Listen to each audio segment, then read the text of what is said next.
everyone, so today's vlog is we will having a food review vlog.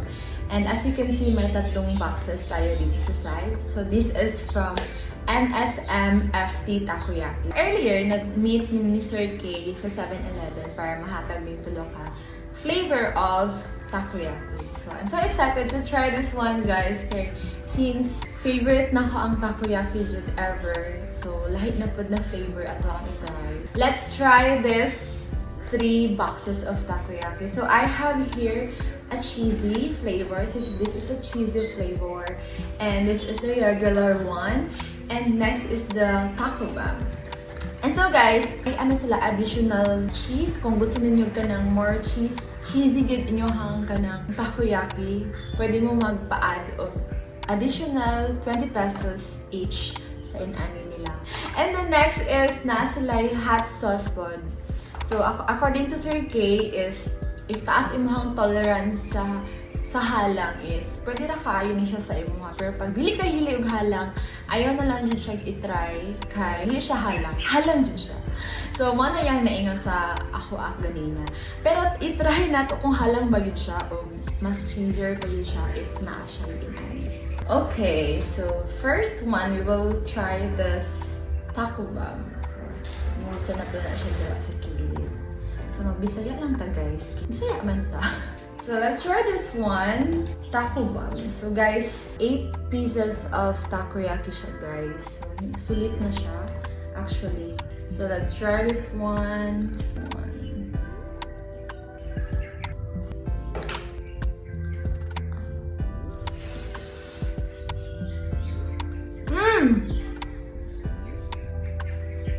Taco bomb.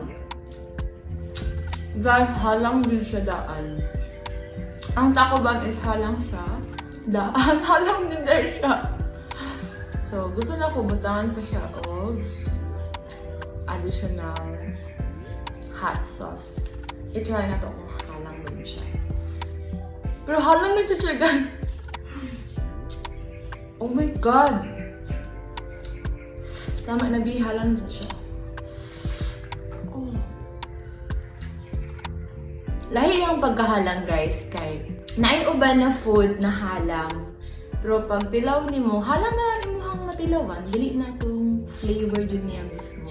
Pero kini guys, sabay sila. Like matilawan nimo ang flavor jud, malasahan nimo. At the same time, halang jud siya. Dili lang kay halang lang imuhang matilawan. So both are very good.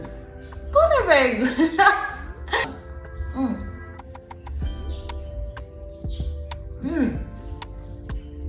In fairness, halang din siya.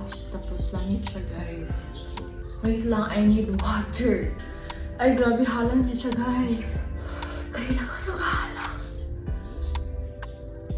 Hilig ko halang, guys. Pero di kaya itong halang jud kayo. Pero gusto ko mo try o halang jud kaayo siya.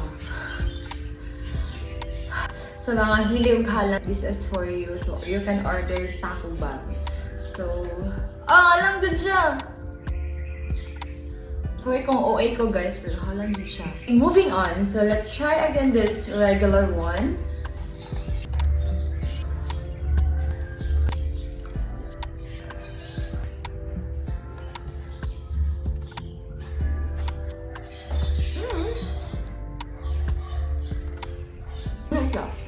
It's good.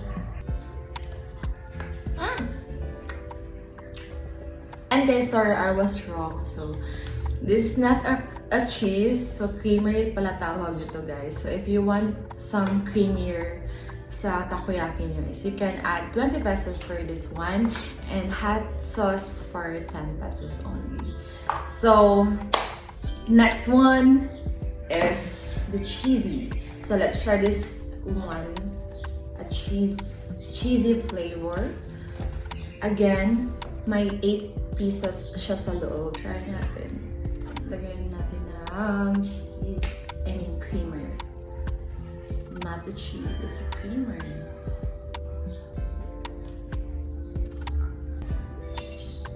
Okay siya. It's good naman din. Guys, as you can see, may ano siya parang brown na So, bonito flakes tawag ani guys. So, nagalihok na siya. Pag init pa, imuhang takoyaki. So, normal na siya guys. And then, ayun lang kayo mo kawan doon na nagalihok na siya. Tungkol siguro na siya sa iyang kainit, I think.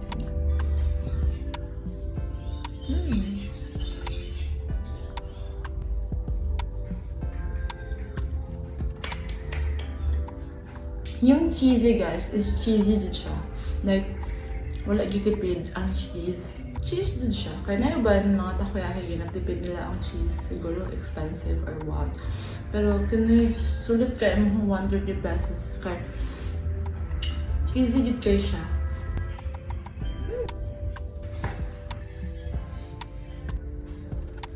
Anyway guys, overall, lamig siya. Kaya wala din siya gitipid. Like, sulit imuhang 130 pesos for 8 pieces of takoyaki. Actually, wala pa sila physical store for now. Online orders pa lang sila karon guys. So, you can message this page and you can order whatever you want. I think that's all for today. I am Grace Gidin and I hope you enjoy and thank you for watching. See you on the next one. Bye! Guys, for clarification lang, ang additional hot sauce is normal hot sauce lang to siya. Ang taco bomb jud mismo ang halang. And then, ang prices for 130 pesos is katong regular lang siya guys. And other takoyaki is lahi siya prices. For additional information, please refer na lang po sa naka-flash sa screen. Thank you so much!